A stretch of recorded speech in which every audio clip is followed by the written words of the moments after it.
Hey guys, welcome back to another Chess World video. So today we're going to be learning about how to counter the French defense. So yeah, before we start, please like and subscribe.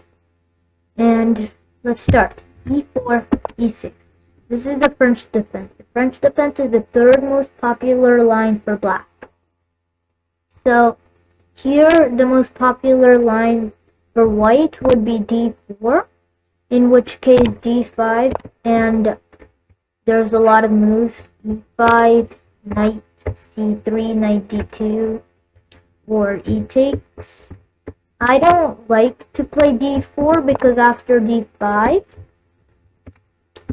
let's look at all the moves first. After d5, e5, I don't like e5 because he plays c5, and after c5, we have to, let me just show you. Sorry. c5. Here we play c3. He plays knight there. We have to play there. And black has a lot of options. And here, I feel like this position is very crammed for us. Here's what I mean. He's attacking this d4 pawn a lot of times, and we can't develop this bishop because we need to keep an eye on b2. He's going to play f6, going for a break.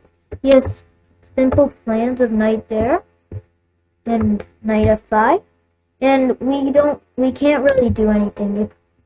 Like, we have to play bishop e2, castles, and then we have to somehow find a way to defend this and this. So we play something like a3 and b4, e3, b4. And that's what we try to do, but I don't think that line is really necessary. It will waste a lot of time for us. A3, b4, and by then black can still stop it with a5, and he has the control in this position. So that's why I don't like e5.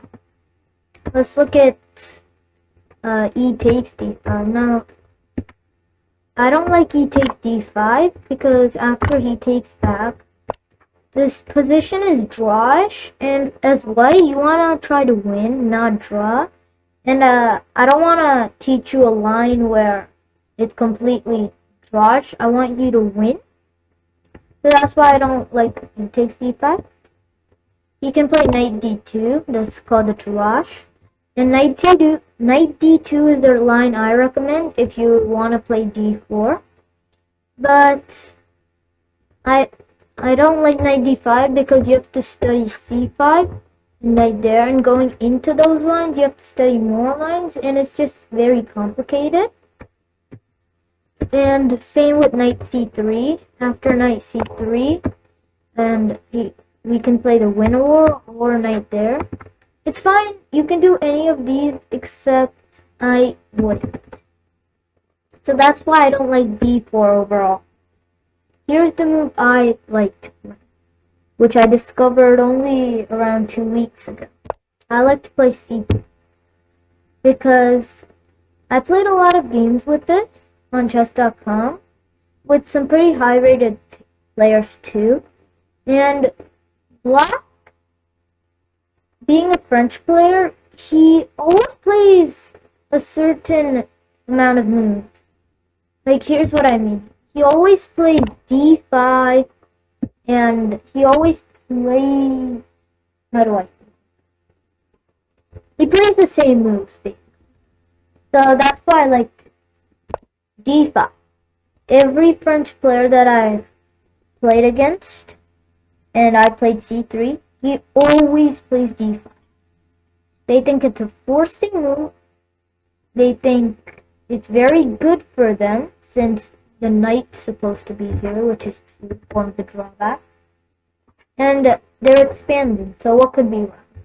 Well, nothing actually. It's just we have a pretty good counter.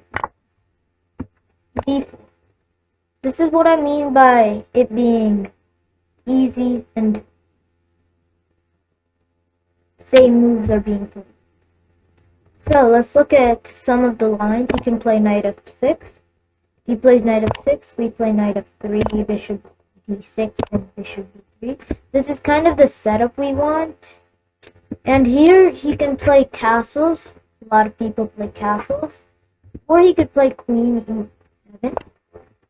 Sorry, queen e7. Here we play bishop e2. Castles, castles. Now, this position may seem like a draw, but it's not really. Here, it's whoever can play the move knight there and f4 safely is the one who wins. So here, the reason queen e7 is bad is because we can play rook e1, and that position will give us a tempo here. And like I said, whoever can get the knight here and f4 is usually the one who wins these positions. And it can get pretty exciting battling over this one. So, yeah. If you play castles, then we also play castles, and same thing here. We have to battle over this. Let's look at another line. Most of these lines transpose, as you can probably see. Bishop d6, knight f3, knight f6, and it transposes. Bishop d3, and he can play queen e7 or castles, and we saw this already. So bishop d6, and knight c6. Now this is where things get a little more creative. Here you can play the nice bishop b5, which is a good move. I suggest you research that. But let me just show you some lines. Knight f6. Knight here. He probably doesn't want to pin, so he plays bishop there. We castle. We could play bishop here or here. This is probably better. Blocking the file. And we get more space. Now he probably won't play like this, but knight c6 gives him more chances to blunder. So if he plays knight c6, you're better in this position. Just stay calm, develop, and you'll win. Since, see, you already have control over this square where we're fighting. But be careful. Can anyone spot the tactic for black if this happens? I'll give you a second, pause the video. Did you solve it? Yeah, it's pretty easy. Knight takes, and he basically wins a piece. Take that, he takes there. If we take here, he takes the bishop. So, that's something you have to watch out for. But this position is really good. If he plays this, you can cast or play rook e1 check. So that's why I like the knight, the c3. Now let's review. Play d5, he takes d5, he takes d5, d4. This is the position you're going to get if you play this. He has 3 moves. Whatever he plays, you play the simple right there, and bishop d3. He plays queen e2 check. Around some point, just bring the bishop back, don't move. And then you castle, and then, now tell me, what are we fighting? Yes, that's correct. We're fighting for the e5 square. Keep that plan in mind, and you'll be doing good. So, yeah, that's it. Until next time, bye.